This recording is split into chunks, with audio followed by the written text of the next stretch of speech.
पार्वती का प्रेम सुनते ही शिव जी आनंद मग्न हो गए। सप्तऋषि प्रसन्न होकर अपने घर ब्रह्मलोक को चले गए।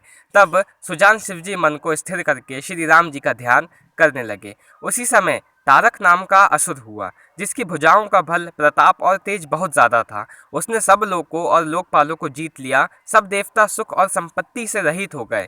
वह अजर अमर था, इसलिए किसी से जीता नहीं जाता था।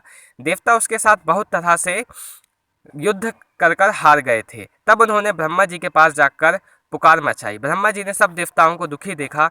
ब्रह्मा जी ने सबको समझाकर कहा कि इस दैत्य की मृत्यु तब होगी जब शिव जी के पुत्र उत्पन्न होंगे। इसको युद्ध में वही जीतेगा। मेरा बात सुनकर उपाय करो, ईश्वर सहायता करेंगे और काम हो जाएगा। सती जी ने जो दक्ष के यज्ञ में देह का त्याग किया था, उन्होंने अब हिमाचल के घर जाकर जन्म लिया। उन्होंने शिव जी को पति बनाने के लिए तप किया है। इधर शिव जी भी सारी चीज़ें हटाकर समाधि में लग बैठे हैं। यद्यपि मैं तो बहुत असमंजस की बात है, तथापि मेरी एक बात सुनो। तुम जाकर कामदेव को शिवजी के पास भेजो। वह शिवजी के मन में शोभ उत्पन्न करे, उनकी समाधि भंग करे। तब हम जाकर शिवजी के चरणों में सिर रख देंगे और ज़बरदस्ती उन्हें राज़ी करके विवाह करा देंगे।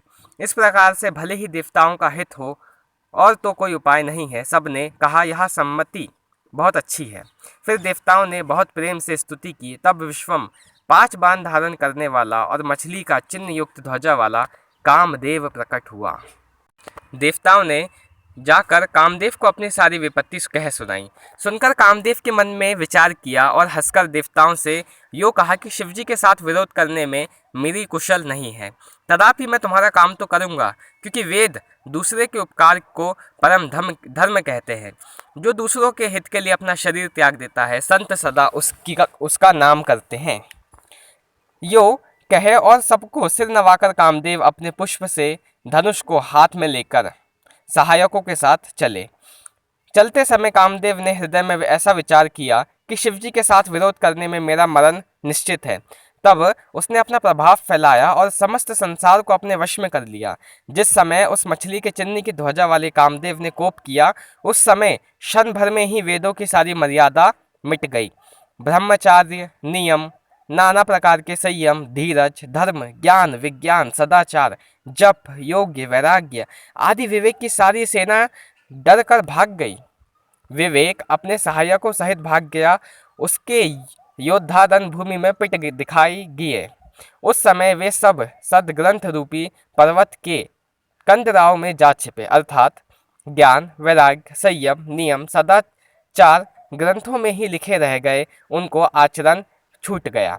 सारे जगत में खलबली मच गई और सब कहने लगे, हे विधाता, अब क्या होने वाला है? हमारी रक्षा कौन करेगा? ऐसा 2 सिर वाला कौन है जिसके लिए रति के पति कामदेव ने कोप करके हाथ में धनुष बाण उठाया है? जगत में स्त्री पुरुष संख्या वाले जितने चर अचर प्राणी थे, वे सब अपनी अपनी मर्यादा को छोड़कर काम के वश में हो गए थे। सबके हृदय में काम की इच्छा हो गई। बेलों को देखकर वृक्षों की डालियां झुकने लगी।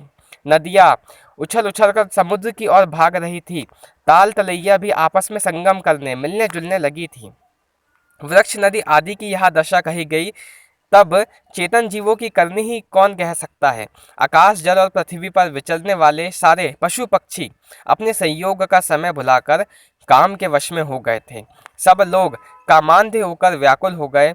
चकवा चकवी रात दिन नहीं देखते। दैव्य, दैत्य, मनुष्य, किन्नर, सर्प, प्रेत, पिशाच, भूत, बेताल, ये तो सदा ही काम के गुलाम है। यह समझकर मैंने इसकी दशा का वर्णन नहीं किया। सिद्ध, विरक्त, महामुनि और महान योगी भी काम के वश में होकर योग रहित या स्त्री के विरही हो गए।